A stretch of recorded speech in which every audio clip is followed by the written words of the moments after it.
নমস্কাৰ মই এতিয়া গোৱালপাৰাৰ ৰংজুলিৰ পৰা গুৱাহাটীলৈ আহি আছো ক'ব গ'লে গুৱাহাটী প্ৰায় পালোহি ধাৰাপুৰ চাৰিআলি পাওঁ মন্ত্ৰী অশোক সিংহাল ডাঙৰীয়া আৰু মই দুপৰীয়া গোৱালপাৰাৰ ৰংজুলিলৈ গৈছিলো বেসিক্যালি চিমেলি তোলা বুলি গাঁও এখনলৈ গৈছিলো যোৱা কালি সেই গাঁওখনত 5জন লোক নাও দুৰ্ঘটনাত পতিত হৈ নিহত হৈছিল অঞ্জনা মালাকাৰ বুলি এগৰাকী মহিলা আছিলে প্ৰায় দীৰ্ঘদিন ধৰি ক্যান্সাৰ ৰোগত আক্ৰান্ত হৈ যোৱা কালি মহিলাগৰাকীৰ মৃত্যু হৈছিল মহিলাগৰাকীক অন্তিম সংস্কাৰৰ বাবে শ্মশানলৈ লৈ যোৱা হৈছিল শ্মশানখন পানীৰে ভৰ্তি হৈ আছিলে বানপানীৰ কাৰণে সেয়েহে নাও লৈ গাঁৱৰ মানুহে শ্ৰীমতী মালাকাৰৰ মৃতদেহটো সংস্কাৰৰ বাবে লৈ গৈছিলে ঘূৰি আহোঁতে 26 গৰাকী মানুহ টুলুঙা নাওখনত উঠি উভতি আহিবলৈ চেষ্টা কৰে নাওখন দুৰ্ঘটনাত পতিত হয় আৰু প্ৰায় একেটা পৰিয়ালৰে 5 গৰাকী লোক নিহত হয় দুৰ্ভাগ্যক্ৰমে এই 5 গৰাকীৰ ভিতৰত শ্ৰীমতী অঞ্জনা মালাকাৰৰ স্বামীও ইয়াৰ ভিতৰতে 5 জনৰ ভিতৰতে আছিল নিয়তিয়ে স্বামী স্ত্ৰী 2 গৰাকীকে একেলগে এই সংসাৰৰ পৰা অতৰাই লৈ গ'ল চিমেলিতোলা গাঁৱত গৈ শোকসন্তপ্ত পৰিয়ালবৰ্গক আমি সমবেদনা জনালো আৰু চৰকাৰৰ পৰা সামান্য অনুদান হিচাপে 4 লাখ টকাকৈ মৃতকৰ পৰিয়ালকেইটিলৈও আগবঢ়ালো ৰংজুলিৰ পৰা চিমেলিতোলা প্ৰায় 16 কিলোমিটাৰ ভিতৰত সোমাই যাব লাগে ঘূৰি আহোঁতে বিভিন্ন স্থানত গাড়ীখন ৰখাই মানুহক মাত কথা দিয়াৰো সুবিধা পালো ৰংজুলিৰ পৰা গুৱাহাটীলৈ উভতি আহোঁতে বাটতে দক্ষিণ কামৰূপ ভাৰতীয় জনতা পাৰ্টিৰ কাৰ্যালয় দিনটো একো খোৱা হোৱা নাছিল কাৰণে দক্ষিণ কামৰূপ ভাৰতীয় জনতা পাৰ্টিৰ কাৰ্যালয়তে আমি অশোক সিংহাল আৰু মই এখন ৰুটি খাওঁ বিধায়ক হেমাংগ ঠাকুৰীয়াই আমাক আতিথ্য আগবঢ়াই বিধায়কগৰাকীকো ধন্যবাদ জনাইছো অলপ পিছত গুৱাহাটী পাম আপোনালোকে ইতিমধ্যে গম পাইছে যে অসম চৰকাৰৰ কৰ্মচাৰীসকলৰ বাবে 7 আৰু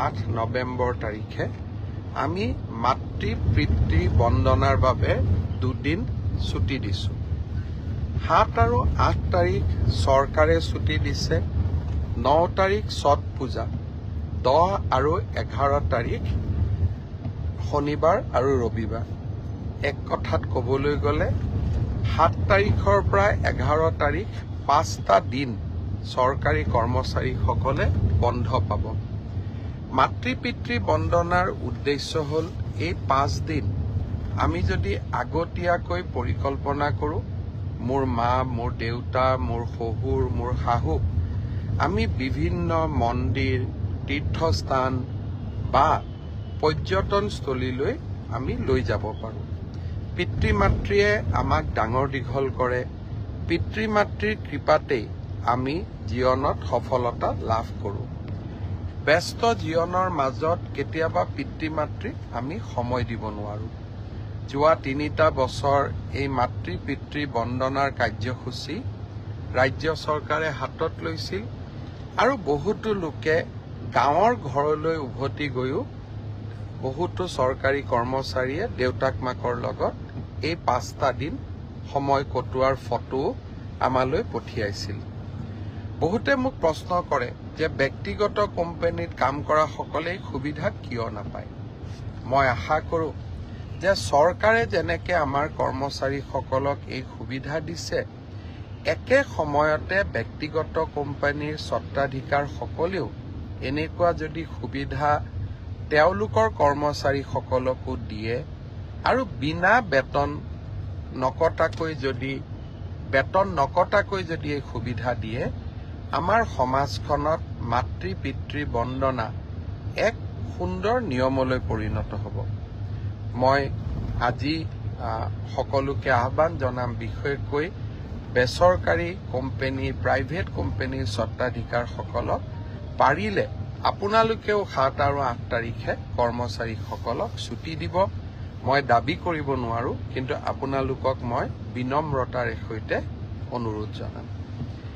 যোৱাকালি মই কেইটামান টেলিভিছনত এটা ডিবেট দেখিছিলোঁ যে তৃতীয় আৰু চতুৰ্থ শ্ৰেণীৰ চাকৰিত APSCৰ ধৰণে পৰীক্ষা কিয় হ'ব লাগে।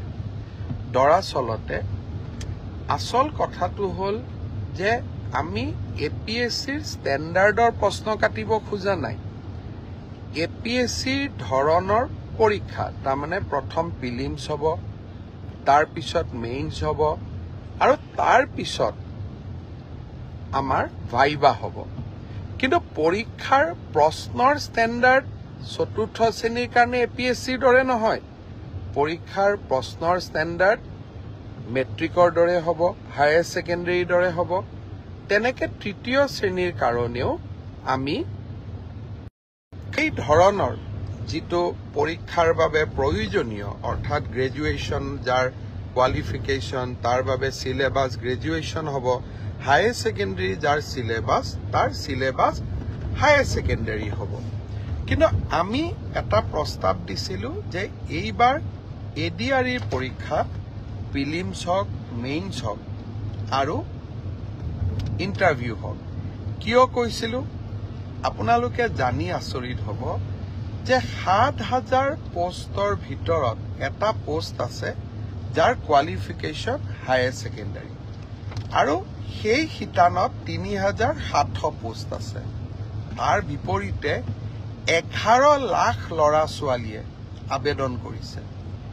11 লাখ ল'ৰা ছোৱালীক যেতিয়া আমি পৰীক্ষা পাতিব যাম, এটা পৰীক্ষা কেন্দ্ৰত যদি 500তকৈও আমি ল'ৰা ছোৱালী বহাৰ সুবিধা দিওঁ, আমাক 2100 পৰীক্ষা কেন্দ্ৰ লাগিব আৰু 2100 পৰীক্ষা কেন্দ্ৰত সমানে এটা পৰীক্ষাৰ কোৱালিটি মেইনটেইন কৰাটো অসম্ভৱ, প্ৰত্যাহ্বানমূলক হৈ পৰে। যেতিয়া আমি 2100 পৰীক্ষা কেন্দ্ৰত আমি পৰীক্ষা পাতিম, কৰবাত ইনভেজিলেটৰজন ইমান ভাল কোৱালিটিৰ নহ'ব পাৰে, কৰবাত লিকেজ থাকিব পাৰে, কৰবাত চাকৰিত ইজনে সিজনক সহায় কৰাৰো অভিযোগ থাকিব পাৰে।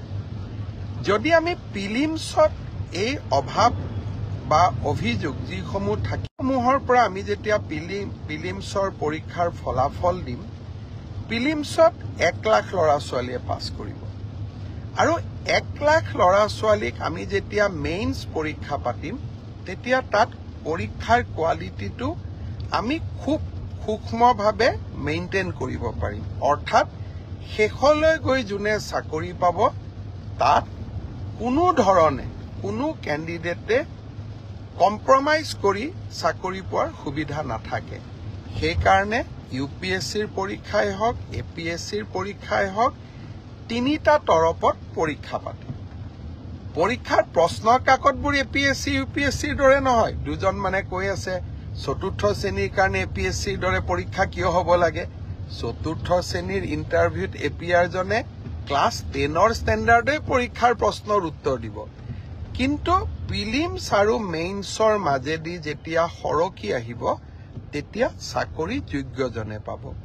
মোৰ এটাই লক্ষ্য আছিলে যে চাকৰি যাতে যোগ্যজনক বাদ দি আন কোনোৱেও নাপায়, কাৰণ চৰকাৰী চাকৰি যোগ্যতাৰ আধাৰত হলে আমাৰ ছাত্ৰ ছাত্ৰীসকলৰ শিক্ষা ব্যৱস্থাৰ ওপৰত আস্থা উভতি আহে।